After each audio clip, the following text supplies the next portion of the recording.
The reckoning brings us to late Season 6, which we can tell because not only is Sisko discussing the Dominion War, but he mentions the Romulans' recent contribution to their success. Nice to know that their little investment's already paying off.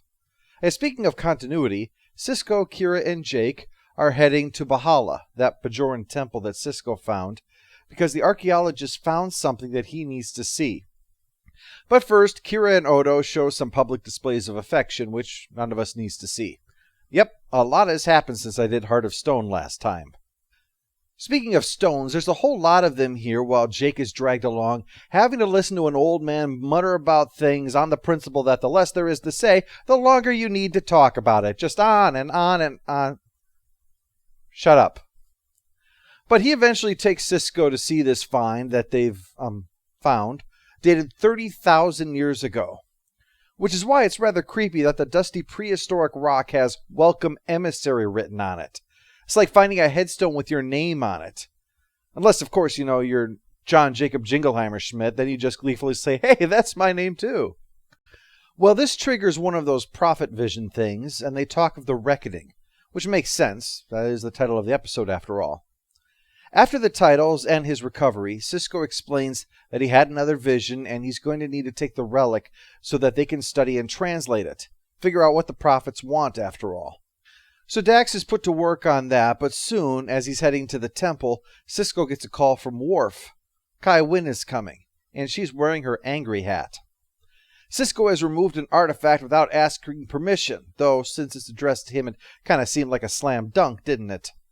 She compares it to the Cardassians in their rating of their holy relics, so he explains that the prophets sent him a vision and he knows for now that it belongs here. So she plays fealty to the emissary and then protests to Starfleet to lodge a formal complaint behind his back. That's what the angry hat is for, to hide her two faces. Sisko discusses the issues with Dax, including things surrounding the event and sacrifice of angels, when he was told that Sisko was going to have to pay a price. He figures this must be it. They want him to do something, and given that the translation mentions that the gateway to the temple will be consumed, and since that's DS9, it's bad news for Sisko. I mean, he just installed new carpeting. Word quickly gets around. Quark even declares that Happy Hour is now running every time, open to close, to try to raise spirits. Or his bottom line. Probably the latter. Bashir makes light of the whole thing, but he's not laughing when the wormhole starts belching and shaking up the station. How did that prophecy go again? I believe it was, and thou shalt placeth thy crown betwixt thy knees, then giveth unto thine buttocks the kiss of departure. Well, not to let a little ominous portent of doom get in the way, Odo joins Kira for lunch to make goo-goo eyes at her, although when you're a changeling you can make any kind of eyes you want. This is much later than last week's Heart of Stone, obviously, so this is a two-way relationship, and thus the two are at that awkward point of discussing issues of faith. Odo was defensive about Bajoran prophecies earlier, but now he politely suggests maybe the prophets could be more specific. It's easy for Odo to adopt a skeptical attitude towards beliefs when he comes from a long line of false gods. I'm sure the son of the great and powerful Oz wasn't all that impressed either. Meanwhile, Winn has swung by Sisko's office to, try not to be too shocked, complain. There's been a rash number of unexplained disasters. One province is flooded, a valley is hit by an earthquake, a city has been hit by a tornado, and MacGyver's ratings are in the toilet. Tell me, do your sensors have an explanation for the instability itself? No. Then I'll give you one. Goblins did this. She thinks that this is all Sisko's fault, and Shakar seems to agree. And when those two agree, that's a real, maybe I'm the asshole moment. So Sisko agrees to send the damn tablet back. First, he wants Dax to keep looking it over, though. Have you made any more progress? Good news or bad? That depends. On what? On what this ideogram means. The computer has given me two possibilities. They are? Let's all go to the lobby. Let's all go to the lobby. During the reckoning, the Bajorans will either suffer horribly or eat fruit. Could it be both? Warning against scurvy, perhaps? She keeps looking it over while Cisco heads off to deal with his more important job of keeping the station from collapsing and spiraling into a black hole or whatever. Kira points out that Winn's problem with him is jealousy. The Kai has always been the spiritual leader of Bajor, but with the chosen emissary of the prophets here, she has to share that role with him. With an alien, no less. I mean, just imagine how Pope Francis would feel if Jesus showed up and announced to the world that he's sending us a special prophet to navigate these times, and now it's Chewbacca who's out there. He's all over the news saying, God's okay if you want to dress casual for Mass, and people should feel free to bring their pets along with them. Winn, of course, is acting like there was nothing spiteful about her behavior, even though she phrases it as Cisco not considering her wishes, rather than anything like what the Vedics think or what's best for Bajor, like someone who felt personally affronted that they found something from the deities that was addressed to anyone but her. At the other end of the spectrum, though, is Jake, who is a bit frustrated with this whole prophets thing, the way it keeps risking him losing his father, which, is ridiculous. Next thing you're going to tell me is that Cisco is going to disappear into the fire caves and never be seen again, and you'll be left all alone on this station staring out a window. That's crazy talk. It's the talk of a person who is crazy, Mr. Crazy Person. Anyway, Cisco can't sleep that night and heads down to the lab with the tablet, and then starts ranting at the prophets. Kind of like a crazy person. Uh-oh. It was like that when I found it. No, I'll never buy that. The tablet said fortune inside, and so I... No. The prophets told me to it. No. No, I have to tell the truth. That's what Chewbacca said, and I won't let him down. Well, after he smashes it, blue and red clouds travel up from the wreckage, but the sensors say that there was nothing. Cisco to Ops, report. We just experienced a station-wide power drain. We are attempting to determine the source. Keep me informed. Aye, sir. Let's all go to the lobby to get ourselves a treat. It's possible the power drain is related to this energy discharge you saw. I'm starting to think the same thing. Right, because up until now, nothing strange has been happening to the station or every place near the wormhole. Well, while they look into that, Cisco has the unenviable task of telling Kai Winn that he felt compelled by the prophets to smash the tablets she's been bitching about. Well, funny story. She doesn't believe him. Actually, this reveals the kind of person that Winn is. She thinks that Cisco is lying to justify spiting her because it's precisely what she would do if the situations were reversed.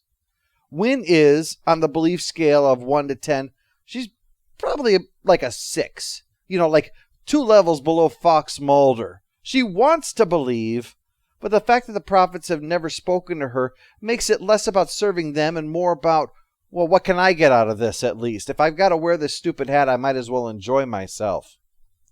So Winn continues to insist everything is Cisco's fault, even when he tries to be diplomatic, even when he tries appealing to her sense of faith. So when we discover on the promenade that one of the prophets is using Kira as a vessel, it's the final nail in the coffin. It didn't pick Kira because she was nearby. It's because Kira works with Cisco every day and sees his relationship and envies it. But it's not envy like Winn's is, one that is based upon jealousy, but upon envy as in she wishes she could serve as well.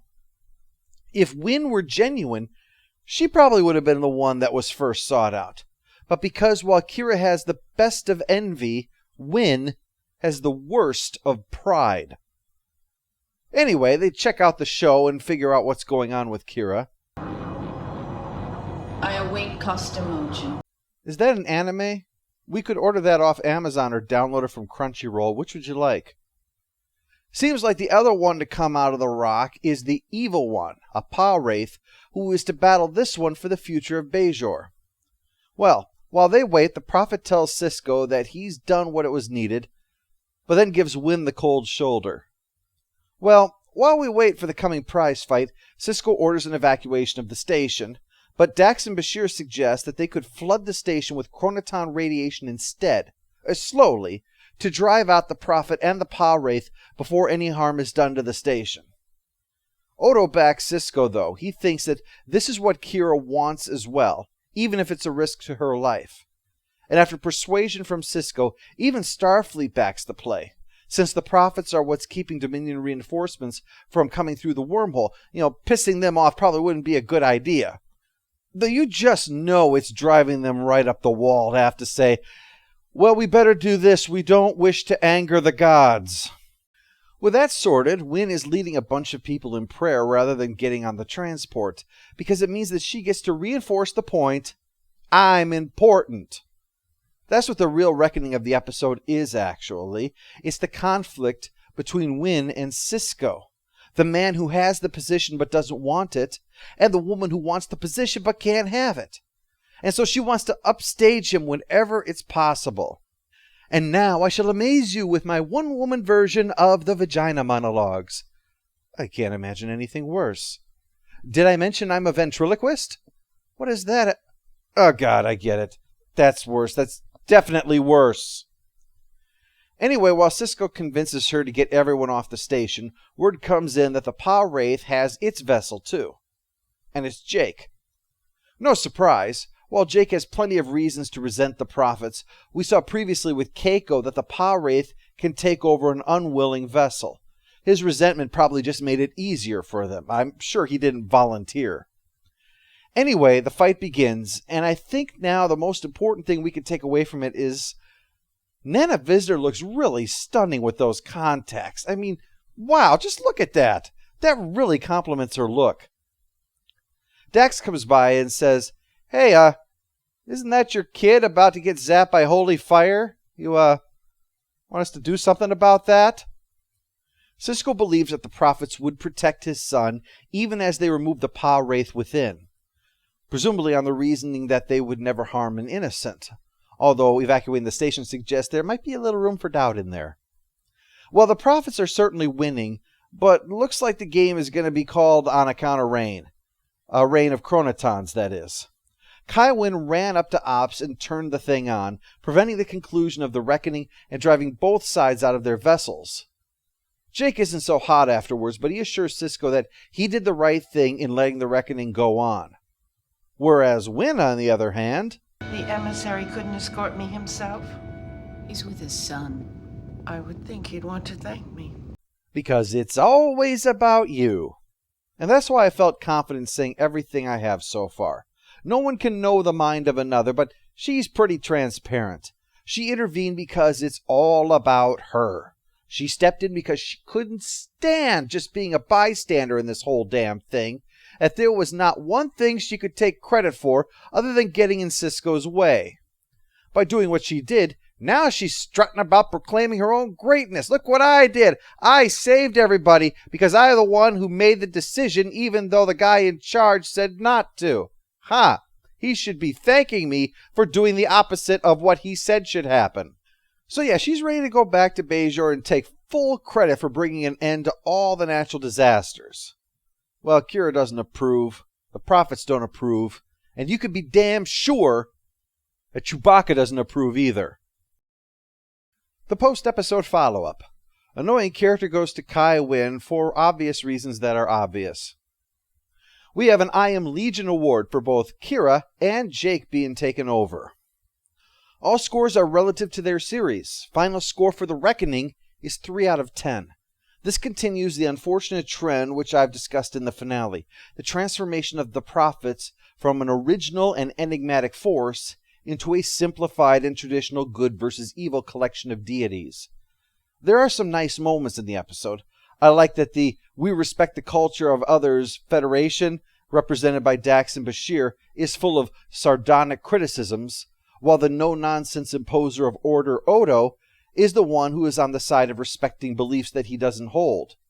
It shows how one's emotions can overrule one's general principles, because Bashir is almost certainly a staunch atheist, while Odo has pined for a member of the faith since back before when she was being eaten by a rock.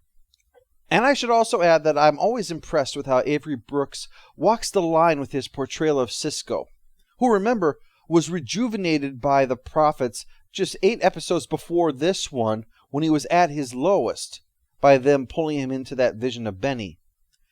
And certainly giving Kira a chance to reflect her spiritual side is a good change. That is, after all, a substantial difference between Bajoran culture and the Starfleet that we're familiar with. I mean, we don't want DS9 to have the same thing as the Voyager Maquis, where it's just a costume difference between the two kinds of characters. But overall, the plot just wasn't that great, and the effort to move Kai Winn in a new direction is abandoned in order to serve that. And this is a shame, not because she needs to be redeemed, but because villains with shades are preferable. And maybe that's what happened. They did that with Dukat and they felt that it was a mistake, so with her, they quickly hit the character reset button. And not only is it a shame that they did it at all, but the fact is the story is not the better for it. And the story wasn't all that great to begin with.